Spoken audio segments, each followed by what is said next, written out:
announced on Tuesday an easing of the legitimate sanctions imposed by the United States government. A new act of violence in the Colombian department of Chocó leaves 4 people killed. Clashes erupted in Libya on Tuesday as rival governments dispute the central administration of the North African country.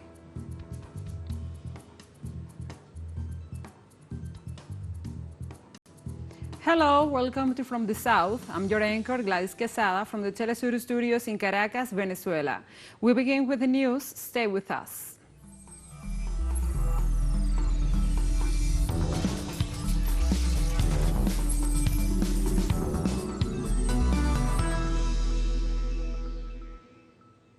And now we begin. On Tuesday, the United States announced a limited easing of sanctions on Venezuela.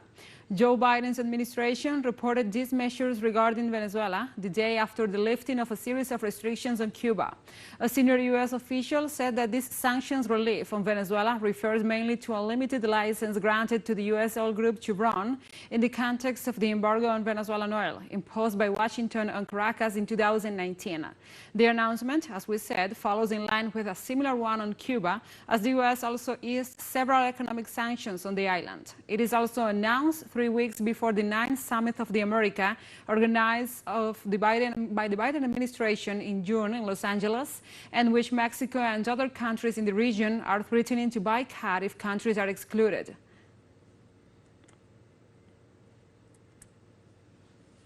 Venezuela made a statement following the announcement of a series of measures imposed by the U.S. on the country. The executive vice president of Venezuela, Delcy Rodriguez, through her Twitter account, expressed, "The Bolivarian government of Venezuela ratified and confirmed the news published in this sense that the United States authorized U.S. and European oil companies to negotiate and restart operations in Venezuela." In a second tweet, she indicated the world knows that Venezuela taking its first steps on the road to economic recovery with its own efforts, denouncing and overcoming the illegitimate sanctions and inhumane blockade. She stated that Venezuela hopes that these decisions of the U.S. will initiate the path for the absolute lifting of the illegal sanctions. She reiterated that the Bolivarian government, attached to its profound democratic values, will continue to tirelessly promote fruitful dialogue in national and international format.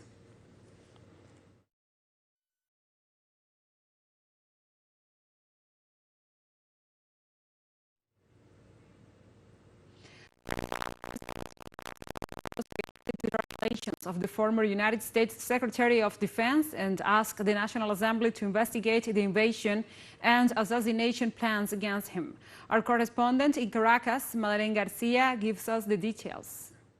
This peace in Venezuela would be different if in 2020 the order of former President of the United States, Donald Trump, to invade the country and assassinate President Nicolás Maduro has succeeded. Recently, his former Secretary of Defense, Mark Esper, broke his silence and confessed everything. Certainly the last year of the administration, you have folks in the White House who are proposing to take military action against Venezuela, to strike Iran. At one point, Esper wrote a book that was quoted in fragments by the ambassador of Venezuela to the UN, Samuel Moncada. These images correspond to the first meeting. There, Trump proposed to Guaidó an invasion with the U.S. military men and the assassination of President Nicolás Maduro. Guaidó told him, according to Esper, that they had some kind of action in Colombia and received the support of Trump's government. The Venezuelan security forces hindered the so-called Operation Gideon, an attempted invasion by mercenaries trained in the Colombian Guajira by the Silver Cup enterprise, which was owned by former U.S. Army Jordan Goudreau, who was also bodyguard of the then President of the United States, who was hired to kill. The document was signed by Juan Guaidó, among others.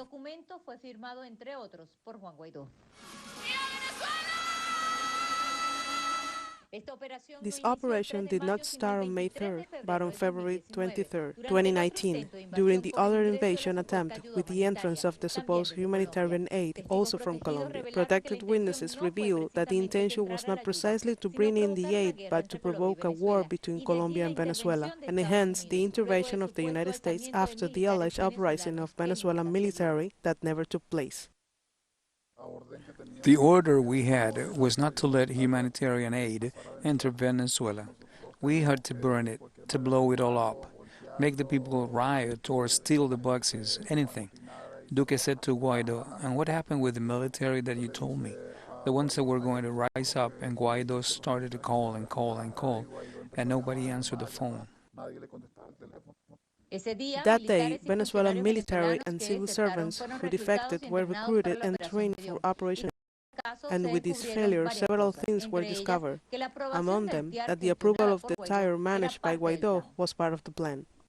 For that reason, Guaido suggested the signing of the treaty, which we had rejected for being a document that protects U.S. advisors. 2 months before Operation Gideon, the United States put a price on the head of President Nicolás Maduro and other officials. Furthermore, with the excuse of fighting drug trafficking, they mobilized the Fourth Fleet to the Caribbean, but a ship of the Venezuelan Navy was rammed by one of the vessels where mercenaries were supposedly going. That ship was also part of the plan. And this operation was in conjunction with the warships that were in international waters. This was a fleet made up of American ships, Irish ships, and some English ships. The United States denied their participation, as did the government of Colombia, but the facts and testimonies say otherwise. In an exclusive interview spoke the lawyer of the Sequia brothers, former Venezuelan military men who were in charge of the mercenary camps where they were trained. When they arrive in Colombia, they are received by the Presidency of the Republic. They are placed at the order of Colombian migration. Colombian migration, of course, begins to give them legality within the country, giving them safe conduits to them.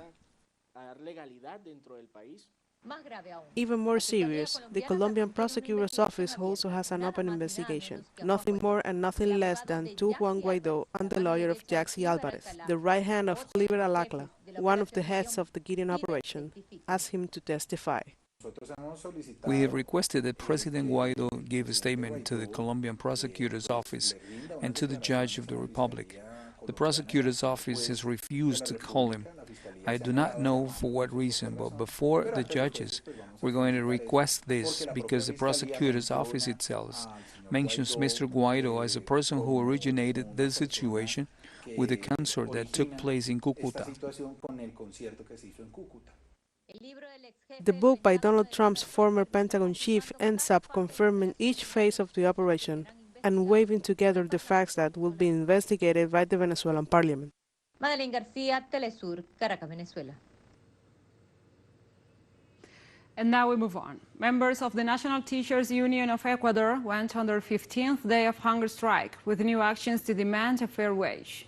As explained by the union's president, Isabel Vargas, the hunger strike is one more measure taken by teachers to demand Guillermo Lazo's administration to deliver the budget for education, especially for the maintenance of educational institutions, as well as a wage reform.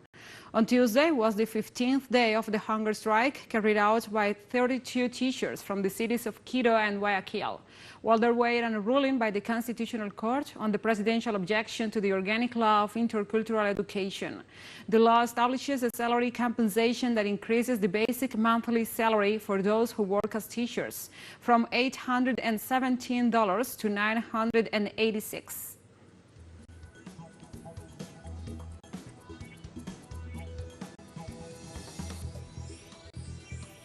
We'll take a short break now. Join us again after this.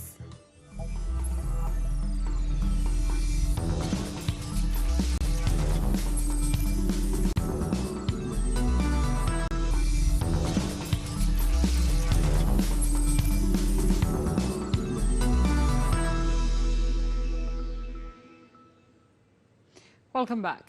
Violence continues in vulnerable sectors of Colombia. On Tuesday, a new massacre was reported in the department of Chocó.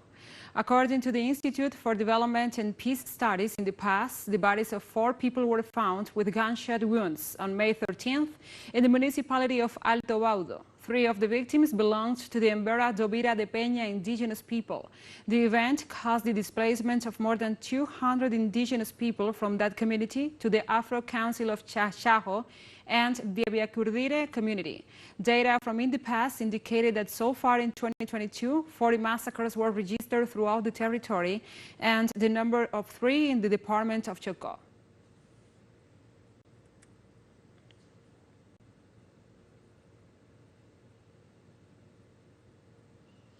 In Panama, workers and student groups called for day-long protests against the high cost of living.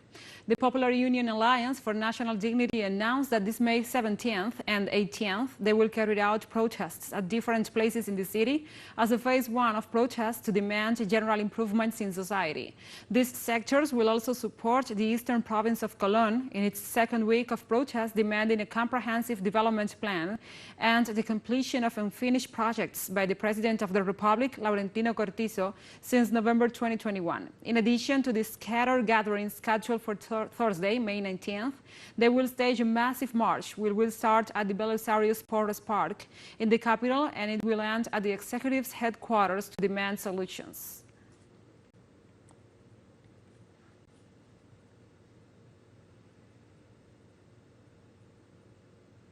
Mexican President Andrés Manuel López Obrador stated that several nations have joined his government's request to invite all countries to the 9th Summit of the Americas. We do welcome the proposal made by several governments, not only us, that everyone should be invited. It has been taken into account. There has not been a clear-cut negative response. Not at all. The Mexican head of state also said that there are good relations with the United States government and differences over the Summit of the Americas will not cause any rupture. There is a very good relation, economic-wise, commercial-wise, undoubtedly immigration-wise, and security-wise. We're working in a coordinated way. That is why one should not think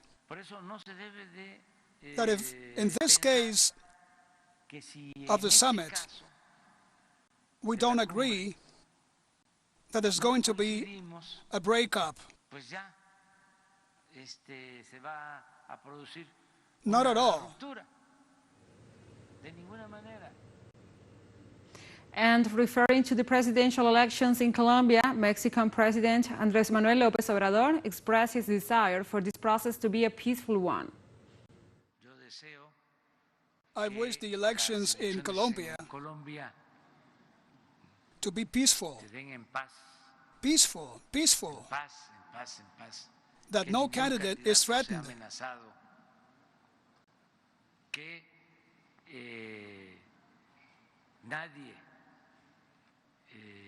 That no one is intimidated. I am very sorry for what is happening in Colombia. We have to look for peace.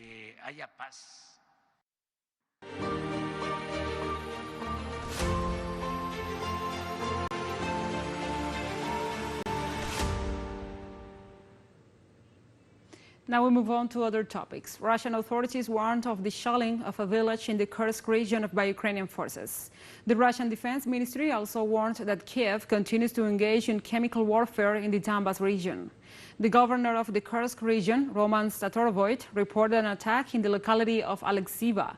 Statorovich said Russian border guards managed to repel the attack and that 3 houses and a school were damaged during the attack, but there were no casualties. The Russian Defense Ministry also reported that the Ukrainian forces detonated a landmine reinforced with a ton of ammonium nitrate near the locality of Mazankova in the self-proclaimed Donetsk People's Republic. According to the report, the explosion created a toxic cloud about 1 kilometer high. Authorities denounced that Ukraine resorts to these tactics to accuse Russia of the use of materials prohibited by the Chemical Weapons Convention.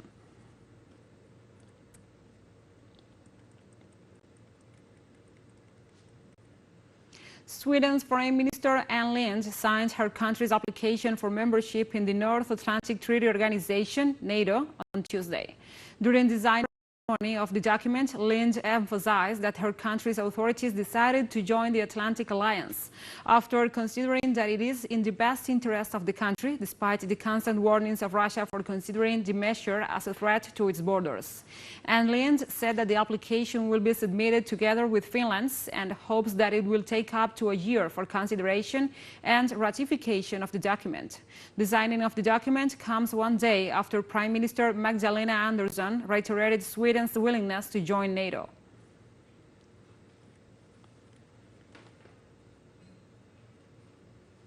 On Tuesday morning, the Finnish parliament approved the Baltic countries' application for membership in the North Atlantic Treaty Organization by 188 out of a possible 200 votes at the session.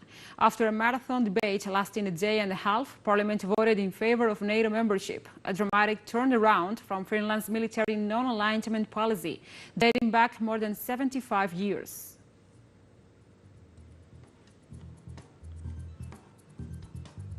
And we have more news coming up after a final short break, so stay with us.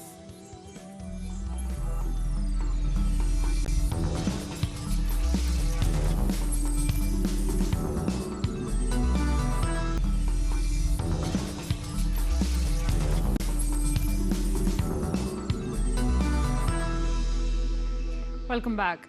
Clashes erupted in Libya on Tuesday as rival governments dispute the country's central administration.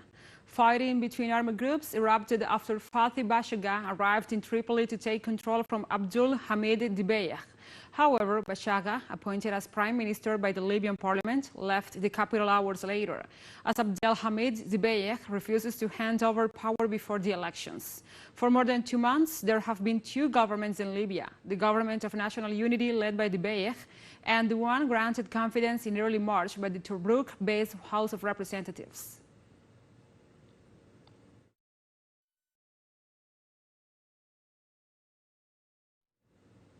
And Mali's military junta confirmed it hindered an attempted coup last week, led by army officers and supported by an unnamed western state. Their statement, read out on state television, said a small group of anti-progressive Malian officers and non-commissioned officers attempted a coup on May 11th. In an unhealthy attempt to break the momentum of Mali's refoundation, a small group of anti-progressive Malian officers and non-commissioned officers attempted a coup on the night of 11 and 12 of May of the year 2022. And in his statement, the spokesperson for the Malian transitional government, Abdoulaye Maiga, stated the attempted coup had the support of a Western nation, which he avoided mentioning. The country's military-dominated government has broken with traditional partner France and forged closer ties with Russia in its battle against the jihad. These soldiers were supported by a Western state. The attempt was foiled thanks to the vigilance and professionalism of Mali's defense and security forces. As part of the investigation and the search for the accomplices involved in this disastrous project, the government of the Republic of Mali informs that all the necessary means as well as appropriate measures have been developed, in particular the reinforcements of control at the exits of the city of Bamako and at Mali's border posts.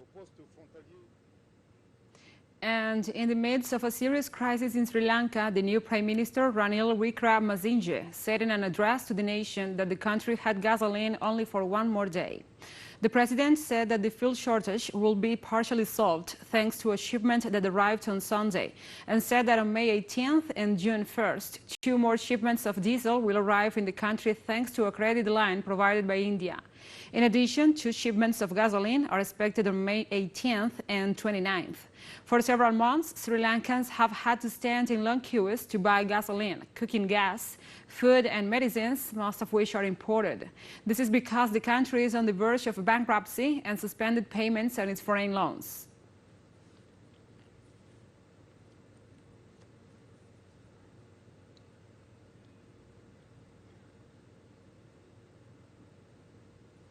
And Turkey's president traveled to Abu Dhabi to offer his condolences on the death of the United Arab Emirates' late ruler and meet with the newly ascended president.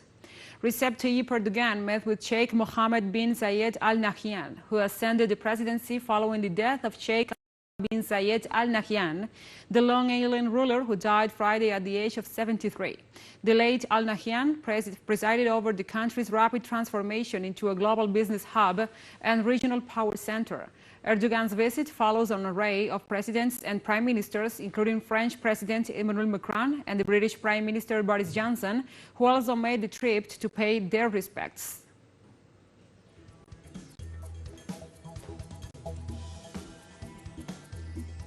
And we have come to the end of this news brief. But remember, you can find this and many other stories on our website at telesurenglish.net.